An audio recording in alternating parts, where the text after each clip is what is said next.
আমাদের বাগনানে বেড়াবেড়িয়ার ইটের রাস্তা ছিল ভীষণ ভীষণ এবড়ো-খেবড়ো। আসলে ওই পঞ্চায়েতের লোকজন যেরকম হয় আর কি, পয়সা টয়সা মেরে কাজ চালানোর মতো একটা ইট বসিয়ে দিয়েছে, বা নিচে ভালো করে বালি দিয়ে সেট করে দেয়নি। ফলে বৃষ্টি হলে নিচে কাদা জল পুচুত করে উঠে আসে। এখন ছোটবেলায় ওই রাস্তা ধরে বেড়াবেড়িয়ার ওই এবড়ো খেবড়ো ইটের রাস্তা ধরে ঘন্টার পর ঘন্টা হেঁটেছি বা সাইকেল চালিয়েছি। এখন মনে হয় ওইটাই হয়তো আমাকে শিখিয়েছে ডিপ ফোকাস। মানে ওই রাস্তাতে গচ্চা এড়িয়ে যাওয়া, যদি চান তাহলে আমাকে পুরো মনোযোগটা দিতে হবে। নাহলে সাইকেল থেকে পড়ে যাবেন বা হোঁচট খাবেন, নখ উঠে যাবে, হাত পা ছড়ে যাবে, দাঁত ভেঙে যাবে সোজা হয়ে পড়লে, বা কনুই চোট লেগে যাবে, আর কপাল খারাপ থাকলে কনুই ভেঙেও যেতে পারে। তাই আমার মনোযোগের বেশিরভাগটাই চলে যেত ওই রাস্তার দিকে। এখন আমেরিকাতে জর্জ টাউন ইউনিভার্সিটিতে কম্পিউটার সায়েন্সের একজন প্রফেসর আছেন, ক্যালভিন নিউপোর্ট, ক্যাল নিউপোর্ট নাম হয়তো শুনেছেন। উনি ডিপ ফোকাস নিয়ে অনেক বইপত্র লেখেন। কিন্তু আমাকে ওই ডিপ ফোকাস শেখার জন্য আমাকে লোকে অনেক কিছু করে, যেমন ব্রিদিং এক্সারসাইজ করে ডিপ ফোকাস বাড়ার জন্য নিঃশ্বাস নিন, প্রশ্বাস নিন, এটসেট্রা এটসেট্রা। তারপরে ধরুন মাইন্ডফুলনেস প্র্যাকটিস করার জন্য কত লোকে কত কিছু করে। ইনফ্যাক্ট আমাদের প্রেজেন্ট সোসাইটির যেটা সবচেয়ে বড় প্রবলেম, সেটা হচ্ছে নেগেটিভ বায়াস হচ্ছে সাত গুণ পজিটিভ বায়াসের থেকে। সোজা কথায়, কোনো খারাপ ঘটনা আপনার মনে 7 গুণ বেশি সময় মনে থাকে। তো সেইটাকে ইমপ্রুভ করার জন্য লোকে, যেটা একটা খুব ইউজফুল এক্সারসাইজ, যেটা বলে নাকি, মানে আই এম থ্যাঙ্কফুল ফর বলে 10টা জিনিস লিখুন। I am thankful for this, I am thankful for that, I am thankful for my health, I am thankful for this glass of cold water. সকালবেলা 1 glass জল খাচ্ছেন, বলতে থাকুন।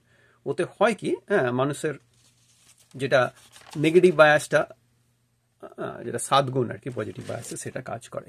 কিন্তু আমার মনে হয় ওই অত সব ফান্ডা না দিয়ে আমার যেটা হয়েছিল সেটা হচ্ছে ওই বেড়াবেড়িয়ার ইটের এবড়ো খেবড়ো রাস্তা দিয়ে খুব মনোযোগ সহকারে হাঁটতে গিয়ে আমি হয়তো ডিপ ফোকাস শিখিয়ে গেছি। তো সেই হিসাবে মনে হয় যে কখনো কখনো একটু টাফ টাইম মানুষকে হয়তো অনেক কিছু শেখায়। ধরুন আজ থেকে 7 বছর আগে যখন আমি ইউনিভার্সিটিতে পড়াতাম, মাস গেলে মাইনে চলে আসে, মাসের লাস্ট ওয়ার্কিং ডেতে অটোমেটিক্যালি ব্যাংকে জমা পড়ে যায়। তখন যখন আমি ওয়ালমার্ট বা কোনো ব্রুকস্কয়ার বা কোনো গ্রসারি স্টোরে যেতাম, তখন কি পাউরুটিটা কিনবো সেটা কিন্তু আমাকে দুবিন্দু ভাবতে হতো না। মোটামুটি একটা ব্র্যান্ডেড পাউরুটি আর ভালো কোয়ালিটির পিকটা। কিন্তু এখন আমাকে ভাবতে হয়, কারণ আমাদের একটা ফুল টাইম চাকরি, তারপরে যে ভাড়া বাড়িগুলো আছে তার জন্য যে কমার্শিয়াল লোন আছে, তার প্রত্যেক মাসে সেগুলো ভরা, সময়ে ভাড়া আদায় করা, ভাড়া অনেকেই দেবে না, সেটা একটু মাথায় রাখা।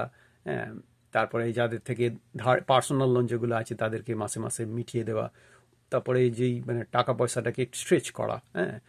কারণ আমার ডিগ্রি ধুয়ে তো সেরকম কিছু হবে না, কারণ আমি বৈজ্ঞানিক বলে তো আমাকে আর, আমি সায়েন্টিস্ট বলে তো আর আমাকে গ্যাসের বিল বলুন, ইলেকট্রিকের বিল বলুন, জলের বিল বলুন, ইন্টারনেটের বিল বলুন, 3টে বাচ্চার লাঞ্চের জন্য স্কুলে পয়সা দেওয়া বলুন, ওগুলো তো আর মকুব হয়ে যাবে না। ফলে ওইগুলোকে স্ট্রেচ করার জন্য যখন আমাকে ওই মনোযোগ দিয়ে, ইভেন দোকানেও যখন মনোযোগ দিয়ে যাই, তখন আমার মনে পড়ে যায় ওই বেড়াবেড়িয়ার এবড়ো খেবড়ো রাস্তা দিয়ে হাঁটা। ভীষণ খুব অদ্ভুত লাগে। জাস্ট মনে পড়লো, আজকে রেকর্ড করছি। মানে আমার এই আর একটা অনুরোধ, সেটা হচ্ছে আমার এই ছোট্ট ইউটিউব চ্যানেলটাকে একটু সাবস্ক্রাইব করুন। কিন্তু কি বলেন তো, ওই লোকে দেখছে, ঠাকুর করে 1 মাসের একটু বেশি, প্রায় 3500টা ভিউ, কিন্তু মাত্র ওই 35টার মতো সাবস্ক্রাইবার। মানে এটা আমার মনে হয় মানে ইউটিউবে একটা বড় মেলা। আমি মেলার ঠিক একটা কোণে এক ঝুড়ি জামরুল নিয়ে বসেছি। চিপসের দোকান, কোল্ড ড্রিঙ্কসের দোকানের সামনে অনেক ভিড়, কিন্তু আমার জামরুলের দিকে লোকে দেখছে। 3500 ভিউ, লোকে দেখছে।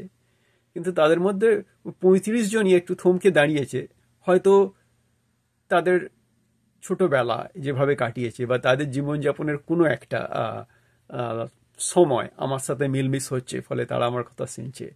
তো আপনারা যদি একটু ভালো লাগে আমার এই স্বগতোক্তি, আমার মতো করে দুনিয়াটাকে দেখা সাধারণ বাঙালির চোখে, তো এটা যদি ভালো লাগে একটু সাবস্ক্রাইব করুন, ওতে মনোযোগটা পাবো আর ভালো লাগবে।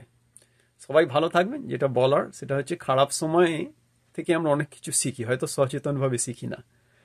আমাকে ক্যাল নিউপোর্টের বই পড়ে ডিপ ফোকাস পড়তে গিয়ে মনে হলো, আরে ওটা তো আমি বেড়াবেড়িয়ার ইটের এবড়ো খেবড়ো রাস্তায় হাঁটতে গিয়ে মনে হয় আমি অজান্তেই শিখে ফেলেছি। আমি নিশ্চিত সারা পৃথিবীতে বাঙালি বলুন অবাঙালি বলুন, যারা একটু কঠিন সময়ের মধ্যে দিয়ে যাচ্ছেন, আপনি কিছু না কিছু ঠিক শিখছেন। ওই বলে না, বক্সিংয়ে একটা কথাই আছে যে বক্সার যদি একদম নকআউট না হয়ে যায়, তাহলে মানে প্রত্যেকটা ঘুষি আপনাকে আরও শক্ত তৈরি করে পরের লড়াইয়ের জন্য, শক্তিশালী করে। চলুন সবাই মিলেই এই কঠিন সময়টা যতটা এনজয় করা যায় করি, হাসি ঠাট্টা, পুরানো গান, বাবার পুরানো গান, পুরানো জোকস যেটা এতবার শুনেছেন কেউ হাসবে না, তারপরে আমার ভীষ্মলোচন শর্মার গলায় গান গাওয়ার চেষ্টা, সব মিলেমিশে চালিয়ে যাবো। হ্যাঁ, একটু সাবস্ক্রাইব করে একটু, হ্যাঁ, জামরুলের ঝুড়ির দিকে একটু তাকান ভালো করে। ভালো থাকবেন সবাই।